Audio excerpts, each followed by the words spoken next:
Chris Wasko, welcome to Seeking the Beyond Theology with Jono. Would you please introduce yourself for us? Yes, thank you for having me. As you said, my name is Chris. I am a spiritual counselor, energy healer, and psychic medium.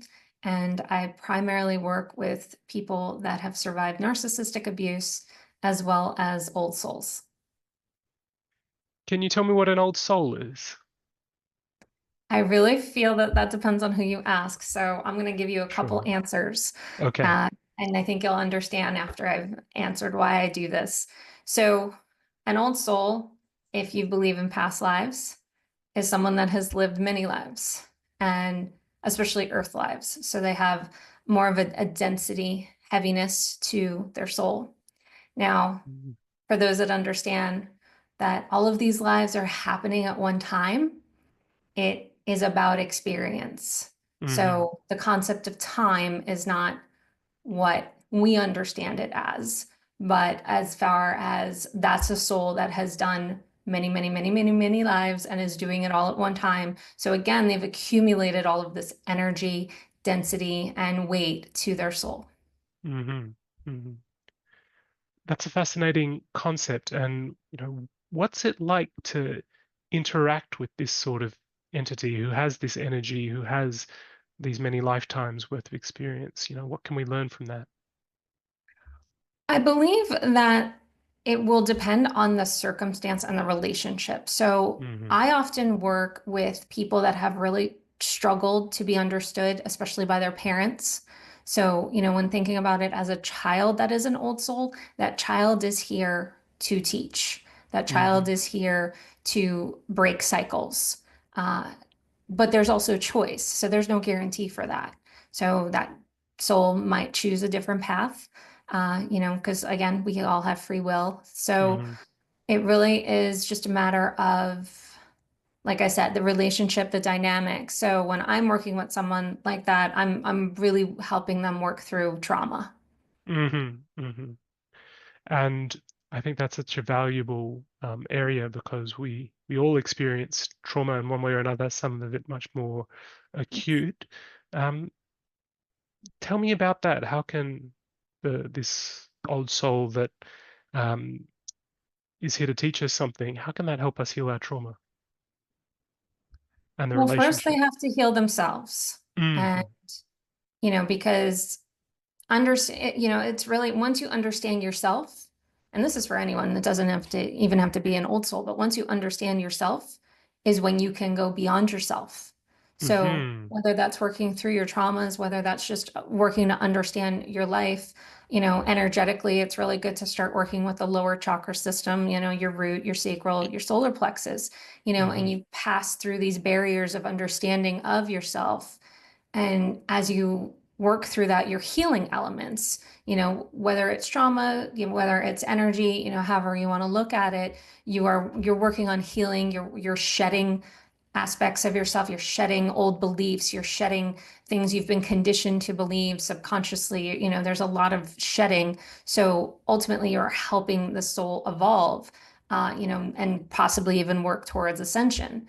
Mm-hmm. So really it's learning about yourself in order to then go beyond that. So that, like I said, that could be said for any soul, not just an old soul, but an Mm-hmm. old soul tends to figure things out once they start getting on this healing journey and healing path. It starts to fall into place where it's not even just that they're learning, they're remembering. And once they Mm-hmm. start remembering, it's just they're they work towards lifting the vibration, and then collectively the vibration then lifts as well. Hmm. And that's really an amazing concept, understanding yourself. And you mentioned some of those barriers. Can you tell me a little bit more about the barriers and the sort of work you can do to remove them or go beyond them? Yes, of course. Main thing I feel, like I said, I work with so much trauma. Mm, So working through that Yeah. because, trauma is going to be different for everyone. Even people that have lived in the same household and have lived the exact same experiences, they're still going to be perceived differently. They're still Yeah. going to be experienced differently. So their energy body is going to read differently. So it's really understanding the energy body and working Hmm. through that. I mean, there's little things that people can start to do with that. One thing that I feel is really helpful, but will seem so simple that people tend to not do it is journaling and Hmm. writing Yeah, things down definitely. because while it's a simple practice, what starts to happen is your subconscious starts to come out more as it doesn't even have to be writing, it could be Yeah. typing. And you're starting to get into your memories in an energetic fashion. So you're getting in Hmm. deeper and you're asking important questions like, what was I meant to learn here? What is this teaching me? Things like that, and you could be particular about certain circumstances, events in your life that you feel you can't forget, you can't release, you can't let go of, whatever the case may be. It's an opportunity to look at it, to face it, to feel it, and to heal ultimately. Definitely, and I found that myself, that journaling, and I realized that some of my daydreams are actually my subconscious trying to communicate something to me. And I found, for me personally, Jungian therapy was quite good. Looking at the hero archetype, or various paths, and Yeah. it helped me sort of understand what my mind was trying to tell me at a conscious level. Um, so that's really fascinating. Um, Chris, could you please tell us, how did your spiritual journey begin, and did you experience a calling at any point? That is a really good question. I don't feel I can have this hard date of Hmm. beginning because I feel it's definitely a process of evolution for me, of shifts of change. I was raised Catholic. Hmm. Me too. And pretty strict Catholic too. We went to church regularly. We weren't just holiday Catholics. Yeah. We were committed as what was taught to my parents. My parents had Catholic education, and it was very enforced, and and it was when it was corporal punishment in schools Hmm. too. So for them it was very intense. So there Hmm. was a lot of fear. There's a lot of fear-based programming, and like if you didn't go to church, if you didn't behave a certain way, you were going to be punished, you were going to go to hell.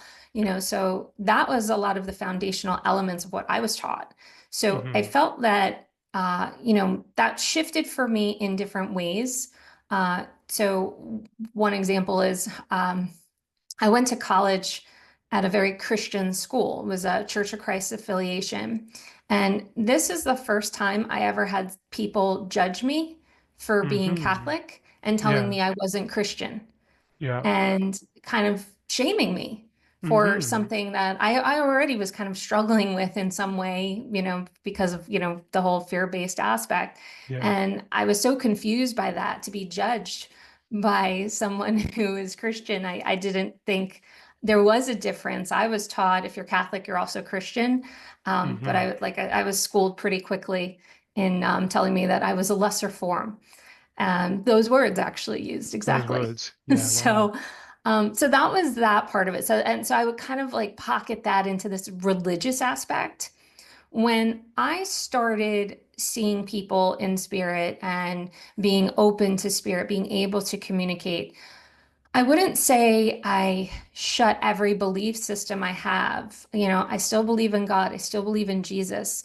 I I just felt like it expanded. I wasn't any longer locked into the box of I had to behave this way. Hmm. And it was really freeing, Yeah. me recognizing that religion is man-made and Hmm. I feel spirituality is much more expansive.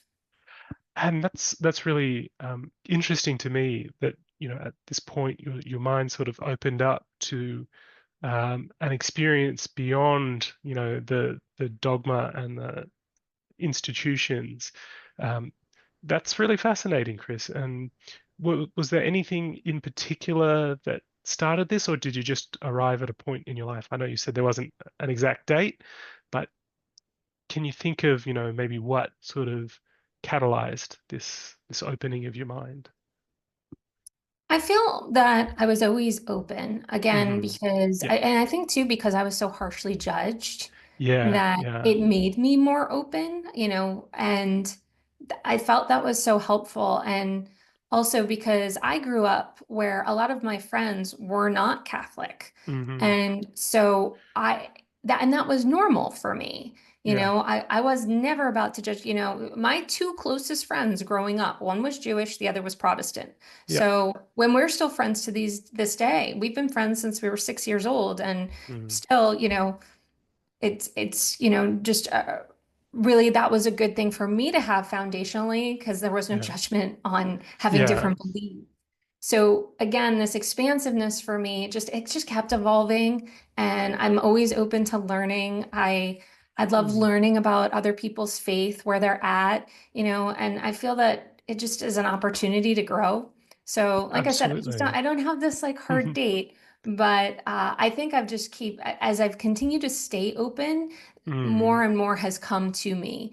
And it's just been what I feel to be a blessing because I just feel like the circumstances, the experiences, the people I'm interacting with has been expansive because I haven't locked myself into this kind of standard box of this is what my belief system is.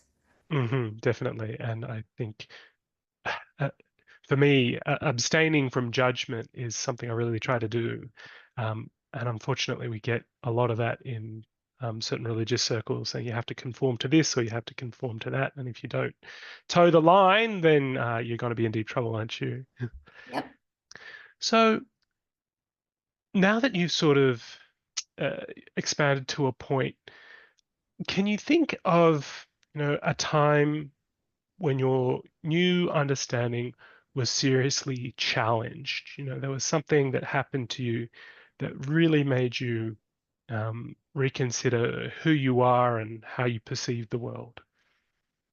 I wouldn't say where I'm at currently, but I certainly can pinpoint a time when I was Mm, younger, yeah. when I would have been 16, and two very dear friends of mine died in a car accident.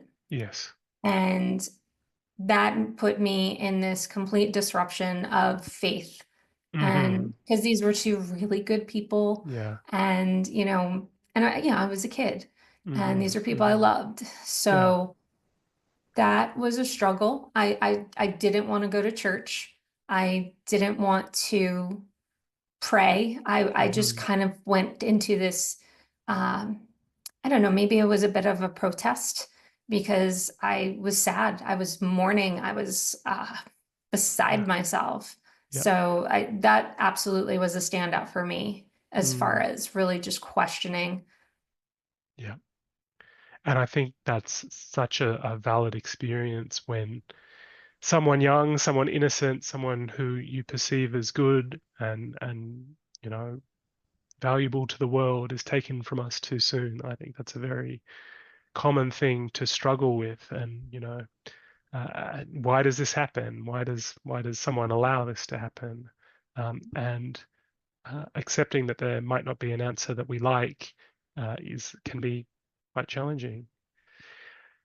Could you tell me, Chris? So tell me a little bit about the practice that you do today.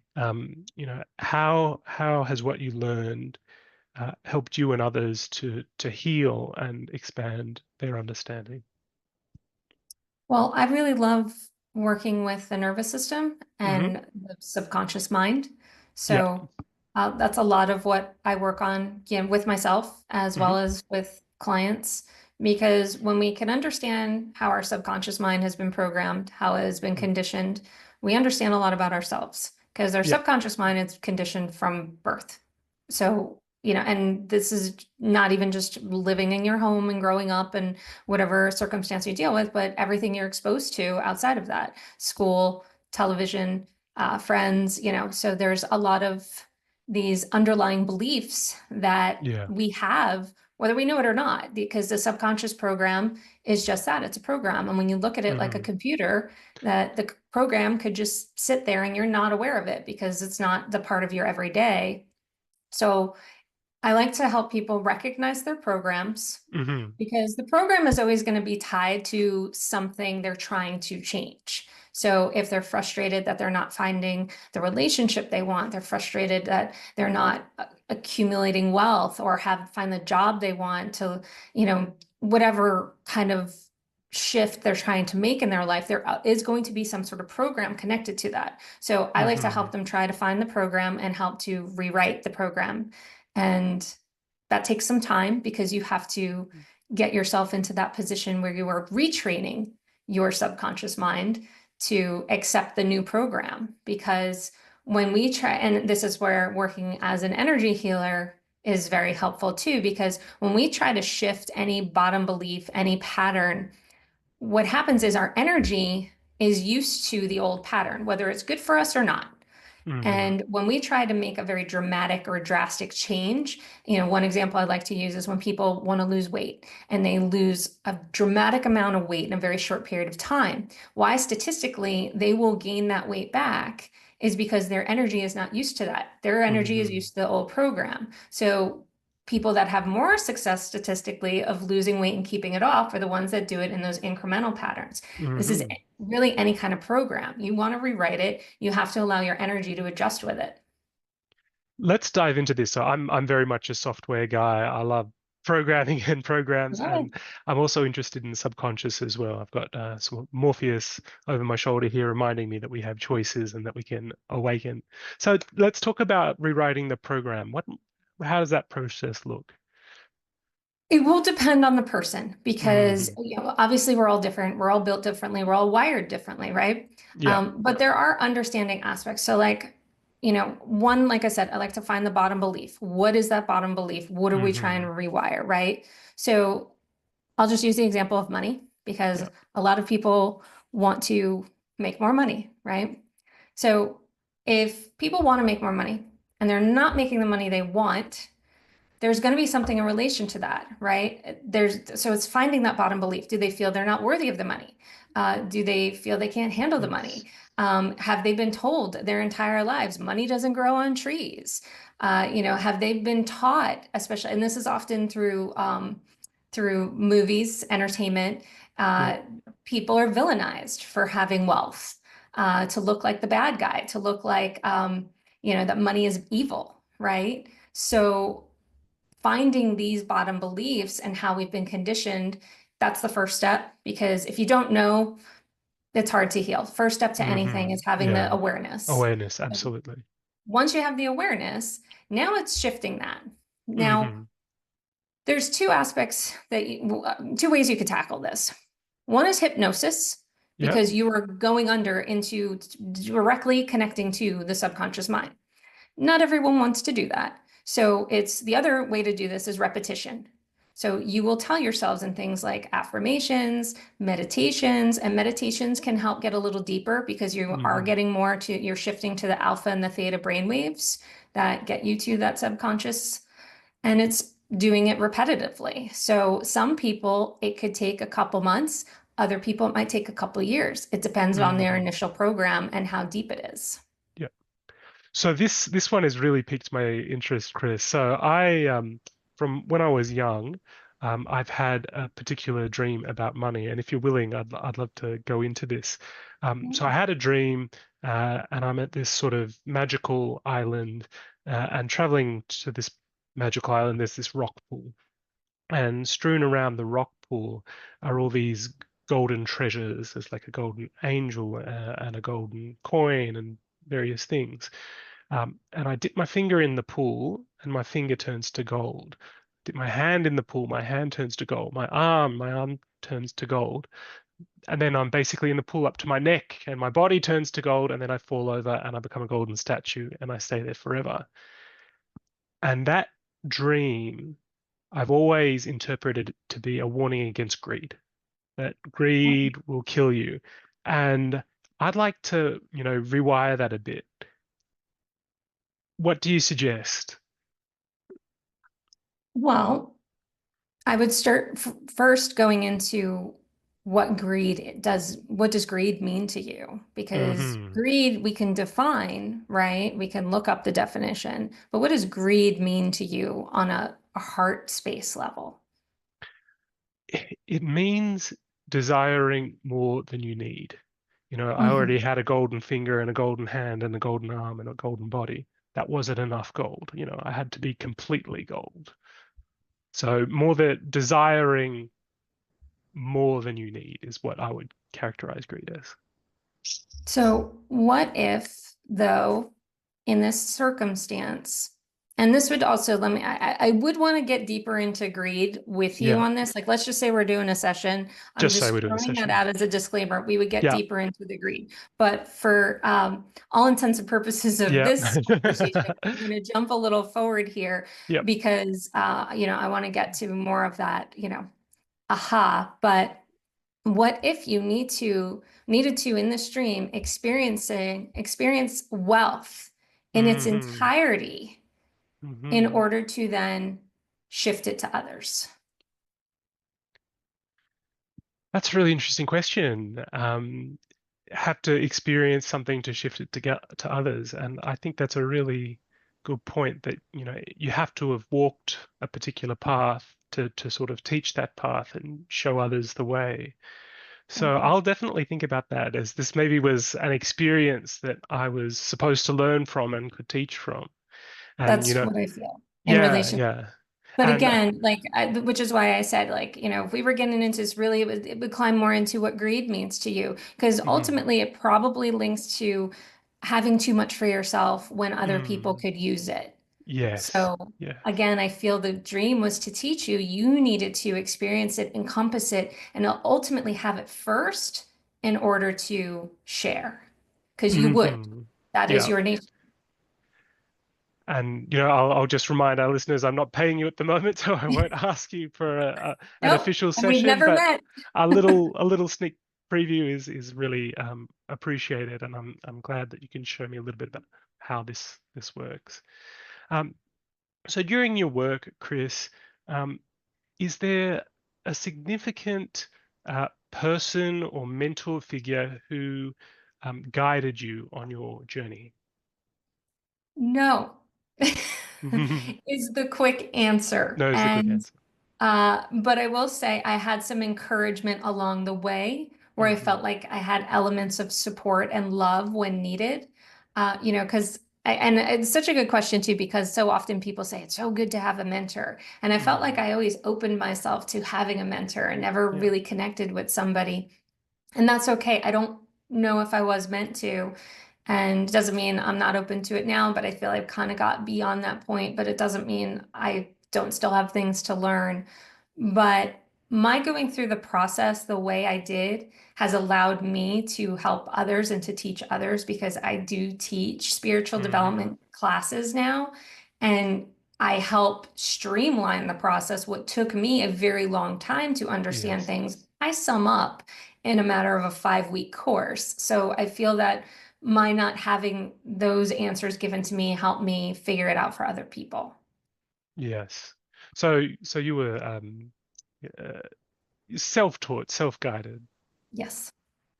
Um, do you have a favorite or most significant spiritual quote or a passage that inspires you and helps you with your work? Yes. I really love Rumi, and this one really resonates with me and the work I do. But the Mm. wound is the place where the light enters you. Wow. The wound is the place where the light enters you. I love that one. I think that's remarkable. Yeah. Because in my life, I've struggled with mental illness and various things, but no, I really believe that there is the possibility for growth and healing if we sort of frame it in the right way. If we're constantly asking, why me? This isn't fair, then we don't grow from it. We have to sort of confront it um, and acknowledge that this is an experience that we can learn and heal from rather than something that um, didn't fit in with our own plans of how life would go. Exactly. Um, so, Chris, can you teach me or tell me what sort of services do you offer at the moment? Where can people find you online? And where can they get to know you better? The best place to find me is my website, which is my name. It's chriswasko.com. Hmm. And my most popular service right now is energy reading slash healing. It's pretty much Hmm. all encompassing. And I like to read someone's chakras, read their energy, help make them aware. Like I said, awareness is that first step to healing, but make them aware Yes. of what's coming up in their energy and give them suggestions of how to work with it. Hmm. So chriswasco.com is the website, and this is your energy healing consultation. Exactly. Finally, Chris, would you tell us what spiritual insights have you gained from your journey that you'd like to share? I think one of my biggest reminders is to never judge. Mm, And I've also become more aware too of what judgment is. I feel that we are often looking at judgment as having a harsh judgment, looking down upon someone. But even something like feeling sorry for someone that hmm. has circumstances, like you see a homeless person and you feel sorry Yeah, for them, that is also a form of judgment.